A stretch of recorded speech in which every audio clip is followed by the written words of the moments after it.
आबूराज की जय। आबू के सिद्धों की जय। संत महात्माओं ऋषि मुनियों की जय। गुरुदेव की जय। सत्य सनातन संस्कृति की जय। ऐसी जय भारतीय समाज की मूल पहचान है। भाषा कोई भी हो, समाज कोई भी हो, लेकिन सनातन संस्कृति की जय जयकार होती आई है और होती रहेगी। आज हम आबूराज के महान तीर्थ पुष्कर राज के दर्शन के लिए निकल रहे हैं। सिद्धों संतों की तपोभूमि श्री पुष्कर राज आबूराज का वो महान तीर्थ है जहां आज भी ऋषि मुनियों के अलौकिक आश्रम हैं। प्रकृति का खजाना, वनस्पति शास्त्र का अद्भुत केंद्र, गंगा जल की अविरल बहती धारा और सघन वन पुष्कर राज में जब हम जाते हैं तो हमको दर्शन होते हैं।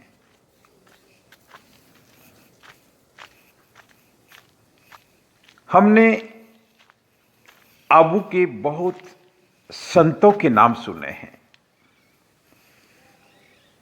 हम दादा फतेहगिरी जी से लेकर देवपुरी जी वापसी से लेकर शिवगिरी बापू, मुनि जी महाराज, ज्ञान जी वापसी और भी अनेक अनेक आबू के महान संतों का वर्णन हम सुनते आए हैं। फिर भले ही संत श्री तुहिराम जी महाराज की बात हो, समय समय पर समाज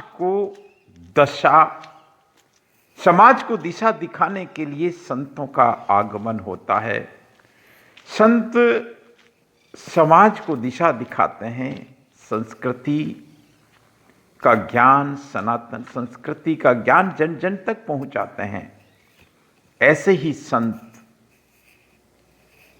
योगीराज श्री श्री 1008 श्री चंदन गिरी जी महाराज,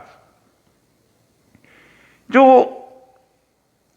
तमाम तरह की फोटोग्राफी से दूर रहते हैं, उनके निर्देश हैं कि वो किसी तरह की फोटोग्राफी से दूर रहेंगे। उन्हीं के प्रयासों से बहुत अलौकिक आश्रम बन रहा है।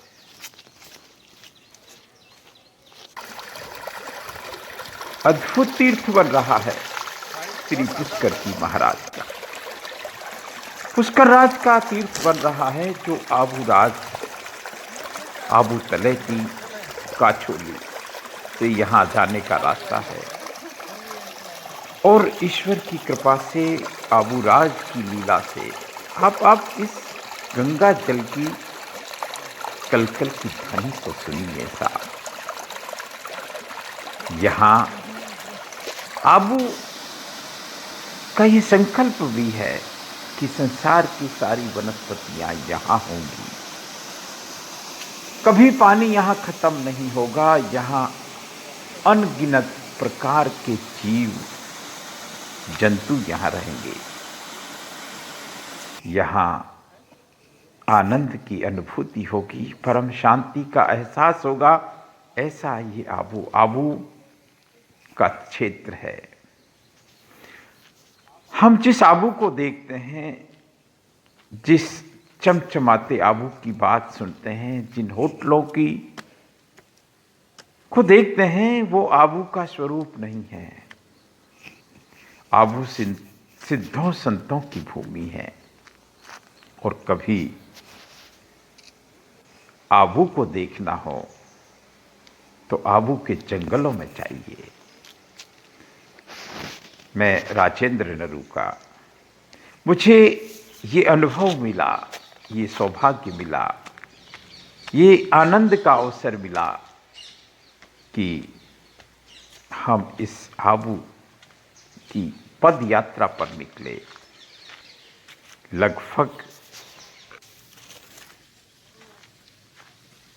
लगभग हम 5 किलोमीटर जंगल में चले और आनंद आया। हमको कई लोग मिले वहाँ, रास्ते में अनेक प्रकार के अनुभव हुए। कुछ लोग हैं जो इस पद यात्रा का हर दिन आनंद लेते हैं। हमको एक बच्ची मिली, ये आबू के वो सिपाही हैं जो 20 किलोमीटर जंगल में चलते हैं लेकिन उफ नहीं करते। ये वैसे तो फूलाबाई का खेड़ा वहां के निवासी हैं। ये क्या नाम है बेटा आपका? सुंदरा। और उसका नाम क्या है? दुर्गा। ये दोनों बेटियां, और आपके साथ और कौन था? अमर सिंह जी। अमर सिंह जी।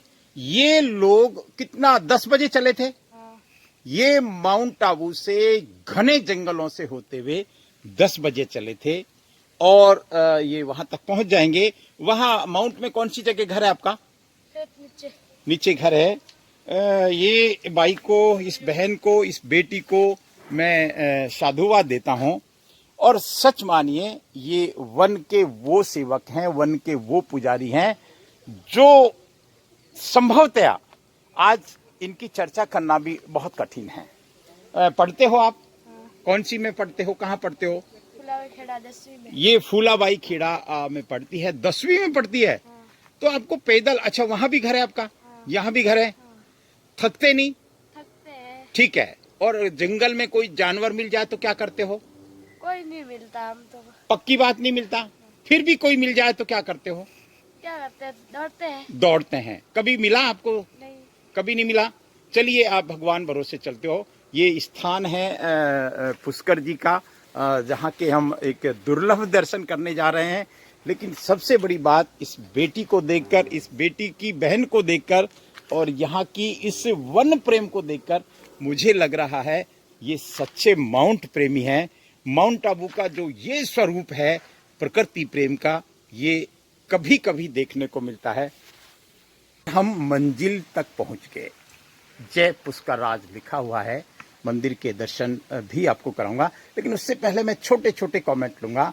हमारा इस पूरी टीम का जो नेतृत्व कर रही थी मैडम डॉक्टर तृप्ति मीना। क्या कहेंगे मैडम, आज आपको कैसा लगा गुजरात, अहमदाबाद से लेके पुष्कर राज तक की यात्रा? थकावट तो आई होगी? थकावट तो आएगी। आएगी, लेकिन सेटिस्फेक्शन हुआ, आनंद आया। लगा होगा ना कि प्रकृति भी कोई चीज होती है। आपने माउंट का वो स्वरूप देखा होगा, होटलों में ठहरना, गाड़ियों में आना, पार्किंग में उतरना, लेकिन ये स्वरूप थोड़ी देखा होगा आपने। आज देख के अच्छा लग रहा है। चलिए, जय गोवर्धन बाबा की। आपने 25-25 किलोमीटर की यात्रा कर लेते हो गोवर्धन जी की। आज की भी यात्रा आपकी कोई कमजोर नहीं थी। कैसा लग रहा है? बहुत अच्छा डॉक्टर मुकेश मीना साहब, बहुत शानदार। प्रकृति के इस दृश्य को देख के मजा आ गया। धन्यवाद। डेफिनेटली थकान हुई है, लेकिन ऐसा दुर्लभ जो है दृश्य मुश्किल से देखने को मिलता है। जी, बहुत अच्छा। सर सबके चहेते चौधरीयों के चौधरी डॉक्टर अंकेश चौधरी जी, मैं प्रणाम करता हूं, क्योंकि आपने हमको बढ़िया खाना खिलाया। रास्ते में आप मना कर रहे थे तो अभी खिला दिया। क्या कहेंगे आज आपको, क्या कैसा लग रहा है सर? असली माउंट आबू में आके बहुत अच्छा लग रहा है। बहुत आनंदित है और जीवन के आनंद पलों में से एक। पहली बार आए हैं यहाँ? पहली बार? नहीं, मैं और उत्तरज वगैरह भी उत्तरज भी गए हैं। ठीक है। वैसे ही एक आनंदित पलों में से एक ये भी अच्छा आनंदित आप पल उस है। बेटी की तरह थे क्या जो 20-20 किलोमीटर जंगलों में इतना भी नहीं थे, भटकते थे? वो तो बहुत ज्यादा चले थे। वो ज्यादा चलते, लेकिन कभी कभी अच्छा लगता है, बहुत अच्छा लगता है। एक पर्वतारोही भी हमारे साथ हैं। सर क्या कहेंगे आप? अद्भुत। मैं पर्वतारोही इसलिए कहूंगा कि ये भोजन अपने साथ लेके चलते हैं, इनको चैन नहीं पड़ता। भोजन वाले बाबा हैं। ये हमारे साथ बहुत सारा भोजन लाए हैं, क्योंकि इनको हमारी चिंता है। हालांकि हमने भोजन को अभी छुआ भी नहीं है। लेकिन कैसा सर, आप क्या कहेंगे? आप बिल्कुल अद्भुत। 2 शब्द में कहें तो ये स्वर्ग है धरती का। प्रकृति से करीब एकदम बढ़िया। सर मुझे लगता है यहाँ किसी तरह का कोई दांत का दर्द नहीं होता होगा। अगर कोई आ जाए तो ठीक कर तो देंगे, वैसे कोई ठीक आ कर- जाएंगे तो बिल्कुल, बाकी बिल्कुल, कोई- बिल्कुल। किसी को यहाँ महसूस नहीं होगा, बिल्कुल बिल्कुल याद नहीं आएगा, अपने सर, दांतों सर, का सर, दर्द भूल जाएंगे यहाँ आते ही। हमारे सबके सारथी रामसा पीर, आपको कैसा लगा? आपका तो यहाँ बचपन निकला है, लेकिन आनंद आ गया। बहुत आनंद। चलिए बोलो आज के आनंद की। इस यात्रा का सार ये है कि यहाँ से आगे हमने कैमरे को ऑफ कर दिया, क्योंकि बापू का यहाँ अनुशासन चलता है। हमने बापू के दर्शन तो किए, लेकिन दर्शन कराने की हमको परमिशन नहीं थी। आप अगर बापू के दर्शन करना चाहें तो आप स्वयं यहाँ